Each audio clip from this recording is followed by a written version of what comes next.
रानात आज कोळपणी करताना माझ्यासोबत असं होईल असं मला वाटलं नव्हतं.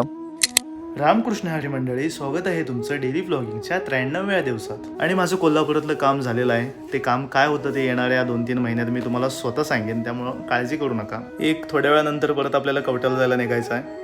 त्यामुळे थोडा वेळ कधी निघून गेला तेच समजलं नाही. आणि कोल्हापुरातनं बाहेर पडताना कायम बघायला भेटणारी कमान आता बघायला भेटणार नाही. आणि हीच ती जागा जिथे हे प्रवेशद्वार होतं. वर हायवेला आल्यावर हे हॉटेल भाग्यश्री दिसलं. बोकडं काय दिसली नाहीत बाहेर लावलेली. हिथं हॉटेल आहे हे माहित असतं तर घरनं जेवणच आलो नसतो. त्यानंतर प्रवासाचा अर्धा टप्पा पार करून कधी मिरज पंढरपूर हायवेला लागलो तेही समजलं नाही. आणि खरं सांगायचं झालं तर सरळ रस्त्याला गाडी चालवायला खूपच कंटाळा येतो मला तर. आणि गाडी चालवत असताना करायचं काय हा मोठा प्रश्न पडलेला असतो. एकतर ओव्हर थिंकिंग होते, नाहीतर मग गाणी म्हणत बसायचं. तर फायनली मी आत्ता पोचलोय घरी.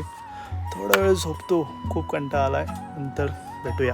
जे मी झोपलो ना ते 2 तासानंतरच मी उठलो. कंटाळा आलेला म्हणून लेमन टी घेतली. आणि आज हरभऱ्याचं रान कोळपायचं होतं, त्यासाठी पण्या आणि रंजित 5 वाजता घरी आले. मी पण तसंच बैलगाडीत बसून खाली शेताकडे जायला निघालो. आणि रंजन नुसती गाडी पळवत होता. तुझं माझं जमीन आणि तुझ्या वाचून करमेन अशी या दोघांची जोडी आहे. बैलांचं नाही, पण्याचं आणि रंजितचं सांगते तुम्हाला. रंजा बोलला बघ नीट लक्ष दे, पुढचं तुला करायचं आहे. चार चराग तेरे वरण हमेशा, चार चराग तेरे वरण हमेशा, पंचुआ में बालन आयो. आणि हे मी पहिल्यांदाच करत होतो. आणि एकच गोष्ट चुकत होती, ते म्हणजे मी त्या कोळप्यापासून लांब उभा राहत होतो.